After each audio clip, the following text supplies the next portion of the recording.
अर्थालंकारों के अंतर्गत रूपक अलंकार एक बहुत महत्वपूर्ण अलंकार है। इसमें उपमेय पर उपमान का आरोप किया जाता है, अर्थात उपमेय और उपमान दोनों की एक रूपता प्रदर्शित करना इस अलंकार का मुख्य धर्म है या गुण है। यह एक रूपता क्यों बनती है? क्योंकि दोनों के गुणों में अत्यधिक समानता होने के कारण उपमेय में ही उपमान का आरोप कर दिया जाता है। हम इसे सरल शब्दों में कुछ इस तरह से भी कह सकते हैं कि जिस व्यक्ति या वस्तु यानी प्रस्तुत या उपमेय जिसकी समानता बताई जा रही है, उस पर अप्रस्तुत या उपमान जिसके साथ समानता बताई जा रही है, उसका आरोपण कर दिया जाता है। आइए कुछ उदाहरण देखते हैं। मैया मैं तो चंद खिलौना ले हूं। यहाँ चंद्रमा उपमेय है और इस उपमेय पर खिलौना उपमान का आरोपण किया गया है। चरण कमल बंदो हरिराई, यहाँ हरि के चरणों में यानी उपमेय में कमल उपमान का आरोपण है, कमल रूपी चरण। विष बाण बूंद से छूटेंगे, विष रूपी बाण, तो बाण यहाँ उपमेय है और विष उपमान है। सिर झुका तूने नियति की, मान ली यह बात, स्वयं ही मुरझा गया तेरा हृदय जलजात। हृदय जलजात में हृदय उपमेय पर जलजात कमल उपमान का अभेद आरोप किया गया है। जलजात रूपी हृदय।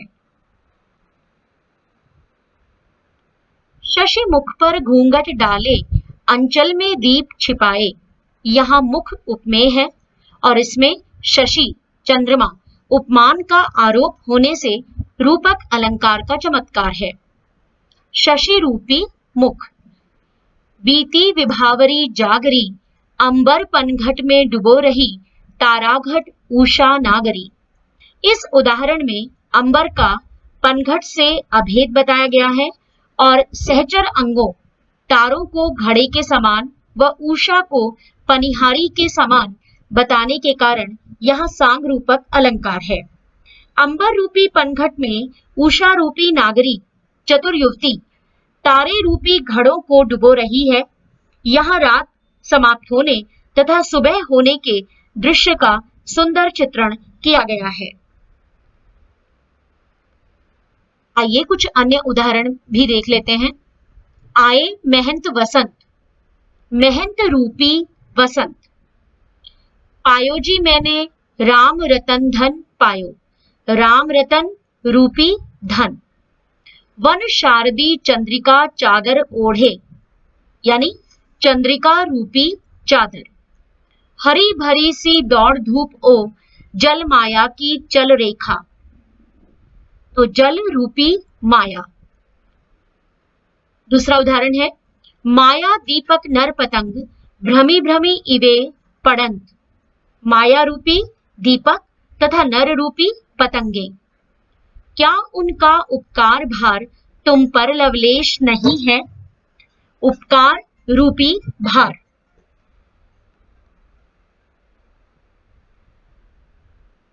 उदित उदयगिरी मंच पर रघुबर बाल पतंग, विकसे संत सरोज सब, हर्षे लोचन भृंग। इस दोहे में मंच को उदयाचल और राम को बाल सूर्य, संतों को कमल तथा लोचनों यानी आंखों को भौरे बनाया गया है। राम के मंच पर आने से संत जनों को हर्ष हुआ।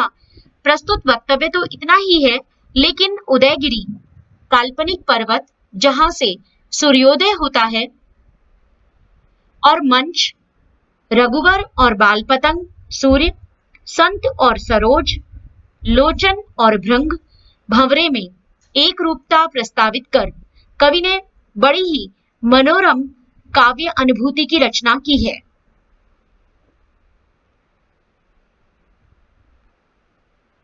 अवधेश के बालक चारि सदा, तुलसी मन मंदिर में बिहरे। अवधेश यानी राजा दशरथ। तुलसीदास जी ने लिखा है कि अवध के राजा अर्थात दशरथ के चारों बालक उनके मन रूपी मंदिर में विहार करें। मन यहाँ उपमेय है और मंदिर उपमान है। संतो भाई आई ज्ञान की आंधी रे, भ्रम की टाटी सबे उड़ानी, माया रहे न बांधी रे। यहाँ ज्ञान रूपी आंधी और भ्रम रूपी टाटी की बात कही गई है। कबीर का शब्द है यह। एक राम घनश्याम हित चातक तुलसीदास। राम पर घनश्याम काले बादलों का आरोपण है तथा तुलसीदास पर चातक पक्षी का आरोपण है। रूपक अलंकार के 3 भेद माने गए हैं, सांग रूपक, निरंग रूपक और परंपरित रूपक। जब रूपक में उपमेय और उपमान के आरोप के साथ उसके सहचर अंगों का भी आरोप हो तब सांग रूपक अलंकार होता है। जैसे बीती विभावरी जागरी, अंबर पनघट में डुबो रही, तारा घट उषा नागरी। जब उपमेय पर उपमान का आरोप तो हो लेकिन उसके अंगों का नहीं, तब निरंग रूपक अलंकार होता है। जैसे अवधेश के बालक चारि सदा, तुलसी मन मंदिर में बिहरे। यहाँ तुलसीदास जी ने अपने मन को मंदिर का रूप दिया है।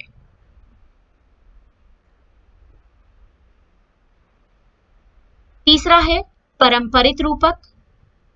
जब श्रृंखलाबद्ध रूपक हो तथा रूपक के एक अंग द्वारा दूसरे की भी पुष्टि होती हो। यदि पहला रूपक नहीं होगा तो दूसरे का भी निर्वाह नहीं हो पाएगा। जैसे जय जय गिरिराज किशोरी, जय महेश मुख चंद्र चकोरी। यहाँ पार्वती पर, गिरिराज किशोरी यानी पार्वती, पार्वती पर चकोरी तथा महेश यानी शिव के मुख पर चंद्र का आरोपण किया गया है। मुख पर चंद्रमा के रूपक का निर्वहन होने पर ही पार्वती पर चकोरी का आरोपण उचित बैठता है, अन्यथा नहीं।